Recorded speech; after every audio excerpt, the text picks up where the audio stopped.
Algorithms are everywhere. They sort and separate the winners from the losers. The winners get the job or a good credit card offer. The losers don't even get an interview, or they pay more for insurance. We're being scored with secret formulas that we don't understand, that often don't have systems of appeal. That begs the question, what if the algorithms are wrong? To build an algorithm, you need two things. You need data, what happened in the past, and a definition of success, the thing you're looking for and often hoping for. You train an algorithm by figuring out, the algorithm figures out what is associated with success, what situation leads to success. Actually, everyone uses algorithms, they just don't formalize them in written code. Let me give you an example. I use an algorithm every day to make a meal for my family. The data I use is the ingredients in my kitchen, the time I have, the ambition I have, and I curate that data. I don't count those little packages of ramen noodles as food.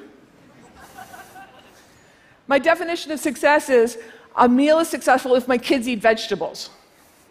It's very different from if my youngest son were in charge. He'd say success is if he gets to eat lots of Nutella. But I get to choose success. I am in charge. My opinion matters. That's the first rule of algorithms. Algorithms are opinions embedded in code. It's really different from what you think most people think of algorithms. They think algorithms are objective and true and scientific. That's a marketing trick. It's also a marketing trick to intimidate you with algorithms, to make you trust and fear algorithms because you trust and fear mathematics. A lot can go wrong when we put blind faith in big data. This is Kiri Soros. She's a high school principal in Brooklyn. In 2011, she told me her teachers were being scored with a complex, secret algorithm called the value-added model. I told her, well, figure out what the formula is, show it to me, I'm going to explain it to you. She said, well, I tried to get the formula, but my Department of Education contact told me it was math and I wouldn't understand it. Gets worse.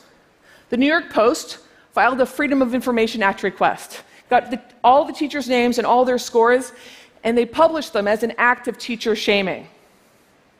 When I tried to get the formulas, the source code, through the same means, I was told I couldn't. I was denied. I later found out that nobody in New York City had access to that formula. No one understood it. Then someone really smart got involved, Gary Rubinstein. He found 665 teachers from that New York Post data that actually had 2 scores.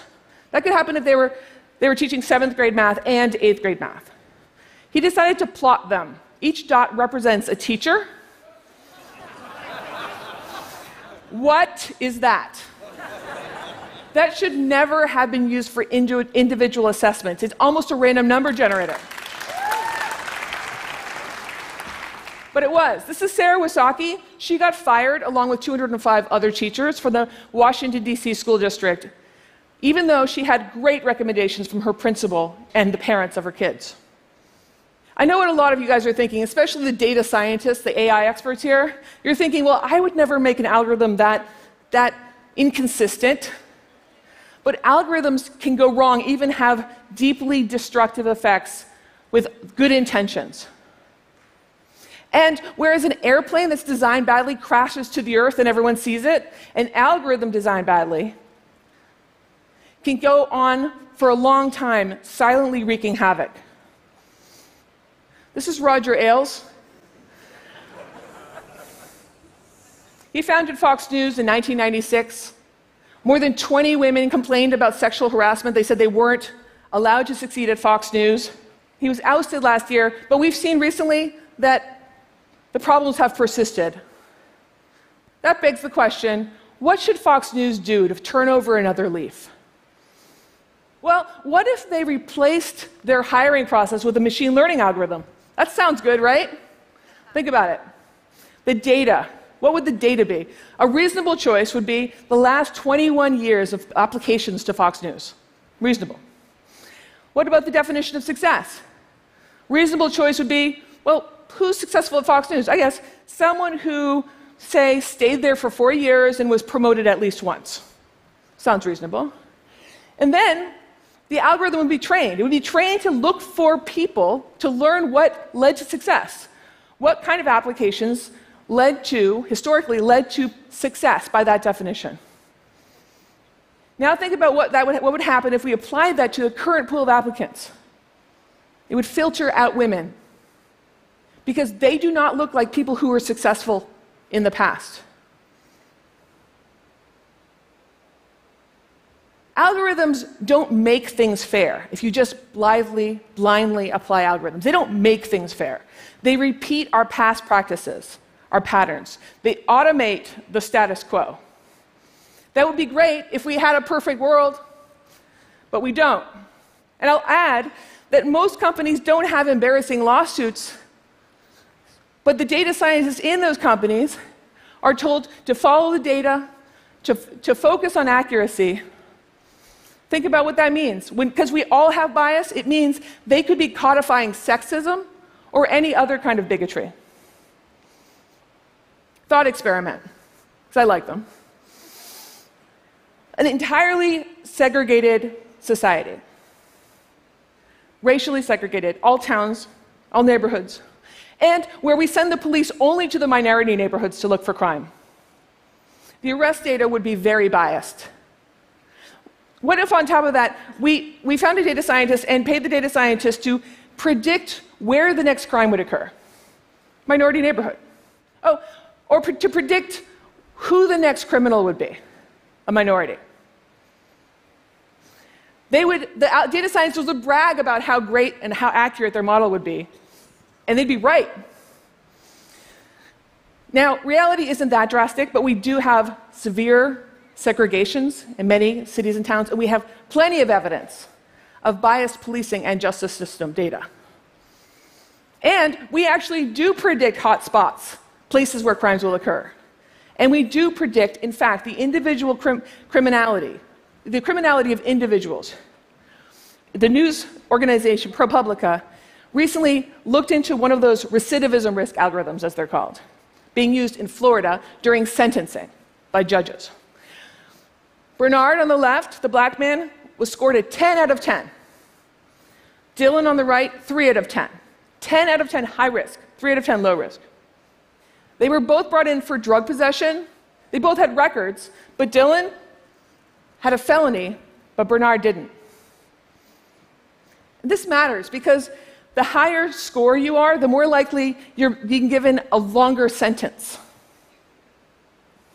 What's going on? Data laundering.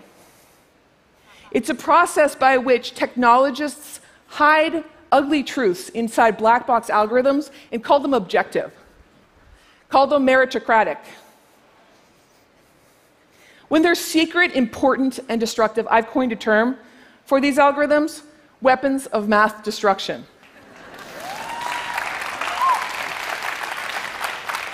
They're everywhere, and it's not a mistake. These are private companies building private algorithms for private ends. Even the ones I talked about for teachers and the public police, those are built by private companies and sold to the government institutions. They call it their secret sauce. That's why they can't tell us about it. It's also private power. They're profiting from wielding the authority of the inscrutable.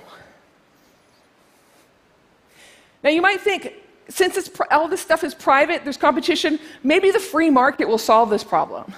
It won't. There's a lot of money to be made in unfairness. Also, we're not economic rational agents. We all are biased. We're all racist and bigoted in ways that we wish we weren't, in ways that we don't even know. We know this, though, in aggregate, because sociologists have consistently demonstrated this with these experiments they build, where they send a bunch of applications to jobs out, equally qualified, but some have white-sounding names and some have black-sounding names, and it's always disappointing, the results. Always. So we are the ones that are biased, and we are injecting those biases into the algorithms by choosing what data to collect. Like I chose not to think about ramen noodles. I decided it was irrelevant. by having the data, trusting the data that's actually picking up on past practices, and by choosing the definition of success. How can we expect the algorithms to emerge unscathed? We can't. We have to check them. We have to check them for fairness. The good news is we can check them for fairness. Algorithms can be interrogated, and they will tell us the truth every time. And we can fix them. We can make them better. I call this an algorithmic audit. I'm going to walk you through it. First, data integrity check. For the recidivism risk algorithm I talked about, a data integrity check would mean we'd have to come to terms with the fact that in the US, whites and blacks smoke pot at the same rate, but blacks are far more likely to be arrested, 4 or 5 times more likely, depending on the area.